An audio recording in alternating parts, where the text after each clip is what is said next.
Good evening. Been talking about Revelation, and everybody seems to have a good interest in it, so it's been exciting for me. Going through the 7 churches in Asia and going to look at the church in Smyrna tonight. It's a church that has no condemnation. It's one of the 7 churches in Asia that John, or Christ through John, has nothing bad to say about them. And I think that's encouraging for us. It lets us know that we can be the church God wants us to be. And I think that's really an encouragement to me. I want to read that quickly, and then we'll talk about some things. Verse 8, chapter 2 of Revelation. To the angel of the church in Smyrna write, the first and the last who was dead and has come to life says this, I know your tribulation, your poverty, but you are rich, and the blasphemy by those who say they are Jews and are not, but are a synagogue of Satan. Do not fear what you are about to suffer. Behold, the devil is about to cast some of you into prison so that you will be tested, and you will have tribulation for 10 days. Be faithful until death, and I will give you the crown of life. He who has an ear to hear, let him hear what the Spirit says to the churches. He who overcomes will not be hurt by the second death. Not a really long passage, but Smyrna is a church we really have to look at, because Smyrna, which is, as you can see, is now called Izmir. It's right in that peninsula. So it's a route of trade. It was a route that was open to the sea. It's a very modern-day city. Haven't been there, but it's a very modern-day city, very populous city. And there's actually Old Smyrna where the Acropolis is, that is actually still preserved. But it was a city that became the center of emperor worship. And that's something we really had to talk about in the book of Revelation. They built a shrine to Rome, as early as 195 BC, so almost 200 years before Christ. They built a shrine to Rome. In July 44 BC, if you remember Julius Caesar, which Julius Caesar was a bit before Christ, right? Before the birth of Christ. And Julius Caesar, about 4 months after the assassination of Julius Caesar, there was a comet in the sky. And people thought, and the populace believed, that was Caesar, or that he was now in heaven as a god. They believed it was a sign of that. And emperor worship really started coming with Augustus. Now, Augustus was the grandson of Julius Caesar, and Julius Caesar, in his will, or whatever he left, I guess you call it a will at that time, he left Augustus as the heir to his throne. So Augustus inherited all the wealth and all the position of Julius Caesar. And Augustus was a real long-lived Caesar. He died about 75 years old in Naples, Italy, actually, probably of old age. He served for a long time, which is very unusual for emperors, if you know how emperors generally got killed off fairly quick. He was really a successful guy, and the idea of worship of emperors really started coming into view with Augustus. And Augustus ruled till about 14, what we would call AD, or today they call it CE, but about 14 years after the birth of Christ. Augustus died about 14 years AD. So it really started with that. They also won a contest to see who could build a shrine to the deified Tiberius. Now, Tiberius was after Augustus.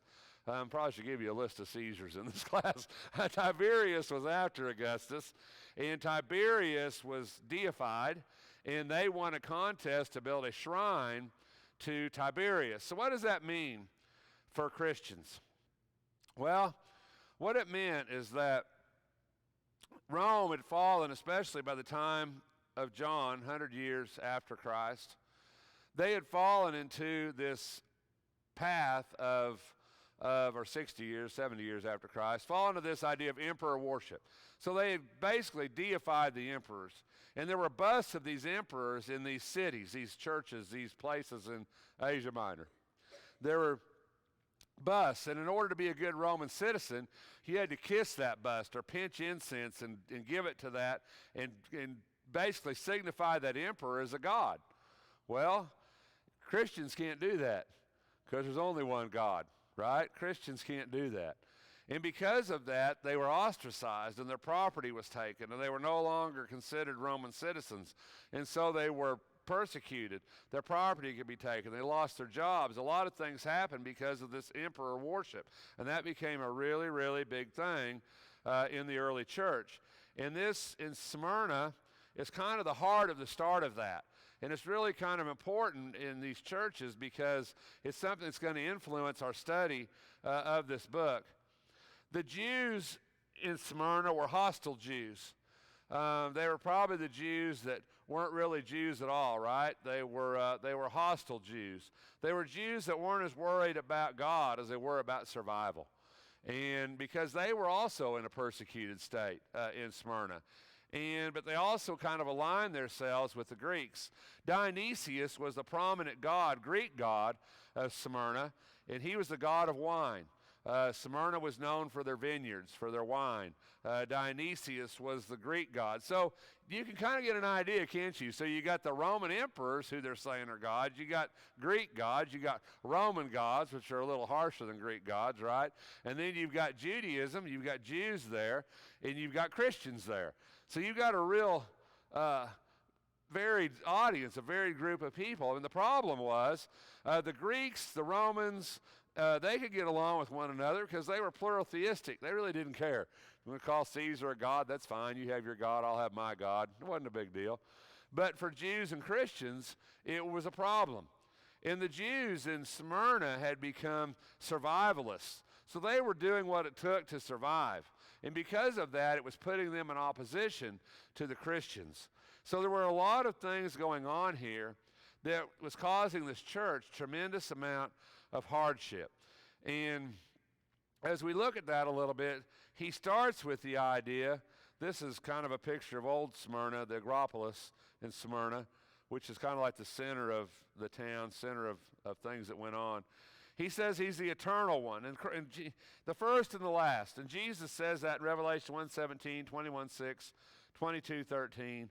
The Alpha and Omega, the beginning and the end. Jesus uses those terminologies. I'm the first, the last. Jesus used a lot of ways to describe himself in the book of Revelation. A different way in every church, and this is the way that he describes himself to the church. Like I said, one of the interesting things about these churches, only 2 churches in the 7 don't have any condemnation. He didn't say there was anything about them that they needed to change. He didn't list anything they needed to repent of. He didn't list anything that they needed to do. And what an encouragement. What an encouragement, because that tells us that a church can exist and be exactly the church that God wants it to be. You know, all my life I've heard people say, oh, we can never be good enough for God. We can never be good enough for God. Well, that's not true. It's not true, because this is an example of a church that was good enough for God. So we can be. And I think that's really should be encouraging to us. But he also says you've got these afflictions. And the afflictions of the church in Smyrna were severe. These people are being killed for Jesus Christ. When he says you'll be thrown into prison, they were thrown into prison. They were killed because they were Christians. This was a severe persecution. This wasn't just, oh, we don't like you. This was a really, really bad thing. The idea of the Greek in this is it's a hard pressing. It's like being slowly crushed by a great boulder. When I was a kid, I went to a wax museum in Denver, and I can't remember the name of the guy that was portrayed in the wax museum. But all I can remember as a kid is that they killed him by putting a board on his chest and putting rocks on the board until eventually he suffocated. He couldn't breathe anymore. And that stuck in my mind for 40-something years now, 50 years, because it just was so astounding to me that somebody would do that to a person. But that's exactly what this is. It's like somebody putting a board on your chest and just putting rocks on it until you can't breathe anymore. That's the kind of persecution, the kind of affliction that John says the church in Smyrna was undergoing. And when you think about that, what a tremendous, it's hard pressing. It's like being crushed by a great boulder. He says you're thrown in prison. There were many martyrs in the church in Smyrna, and not just here, but for hundreds of years after this, the church in Smyrna, there would be many martyrs. And we're going to talk about one of the most famous of those martyrs in Smyrna here in just a minute. there would be many martyrs, many people killed for the cause of Jesus Christ. When you look at the book of Revelation, people who look at it as something in the future, 2,000 years from now, 3,000 years from now, it's already been 2,000 years, 3,000 years from now, you have to ask yourself a question. How would that comfort these people? To say, yeah, 3,000 years from now, God's going to make it right, right? How would that be comforting to these people that were under this type of affliction, this type of persecution that we can't even really even think about, I don't think, in our world, the type of persecution that they were after. He tells them here, and Polycarp, let's talk about Polycarp. You heard me mention his name. Polycarp was a student of John. He was a direct student of John. Polycarp was, because of that, one of the very influential church fathers that we have, because his writings, tradition says, you've probably heard me say this, but I think it's interesting, tradition says that Polycarp was one of the children that came to Jesus, and Jesus said, "Forbid not the children to come unto me, for the kingdom of heaven belongs to such as these." Tradition holds that that was Polycarp, was one of those kids that was at the feet of Jesus. But Polycarp will wind up with John in Ephesus, okay, which isn't that far from Smyrna. Polycarp will wind up, because that's where John's going to die, is in Ephesus. Polycarp's a direct student of John. Polycarp, after that, will be the bishop of Smyrna. We know that historically, the elder of Smyrna. And he will be martyred in 155, maybe it's 155 AD. Polycarp, he was burned to death during the Olympic Games, Saturday, February 23rd, 155. It's amazing we know that date, isn't it? That many years ago. But he was martyred. Polycarp was martyred. And when he was martyred, when he was being burned, he said, 86 years have I served Christ, and he has never done me wrong. How can I blaspheme my king who saved me? But not only Polycarp would be martyred, Polycarp also became a student of Irenaeus, became a student of Polycarp. Irenaeus is very important as a church father. So much church history here in these cities, so much that affects us, our faith today, even though you might not know it. You might not think about it. But it's these men who affect our faith today. They're the men who brought this forth, who carried it forward, who protected the truth. This is before there was a Bible, right? This is before there was a Bible. The Bible, we didn't get the Bible as we know it canonized until like 325 AD, Council of Nice. So this is 155. This is before there was a Bible as we know it. We're still dealing with scrolls, with codexes. Codexes at this point in history, right? Not scrolls.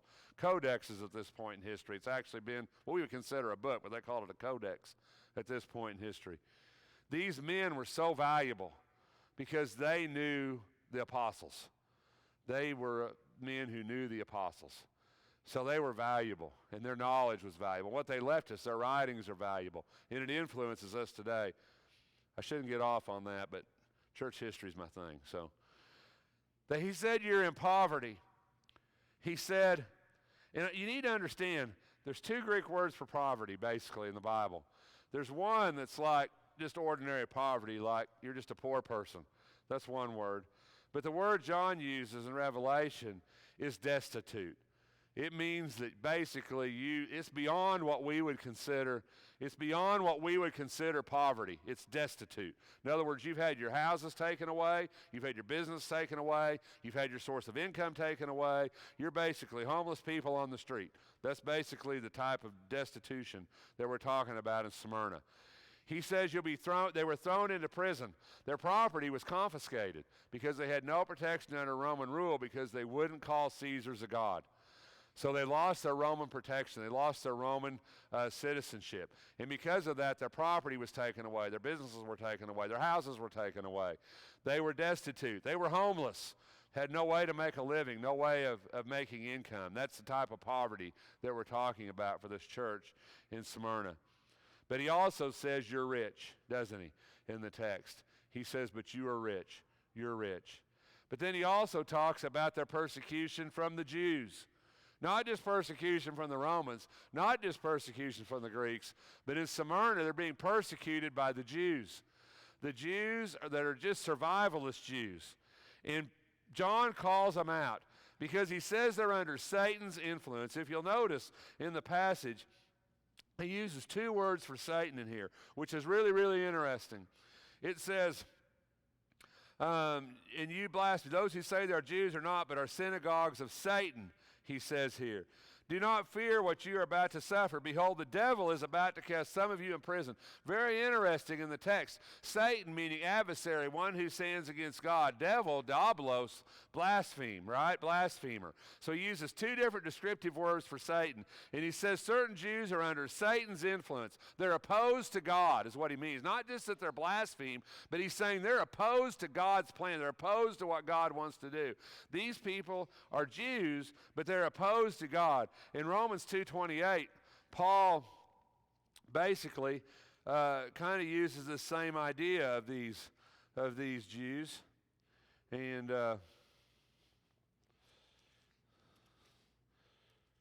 where Paul says,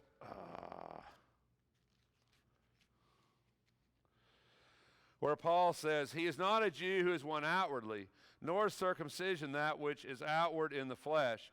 But he is a Jew who is one inwardly, and circumcision of that which is of the heart, by the Spirit, not by the letter.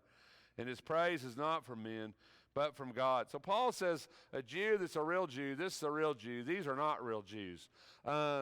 These Jews are people who are survivalists, they're against Christians, and they're also their enemy. So these Christians are not only getting attacked by the Greeks, not only getting attacked by the Romans, but they're getting attacked by Jews.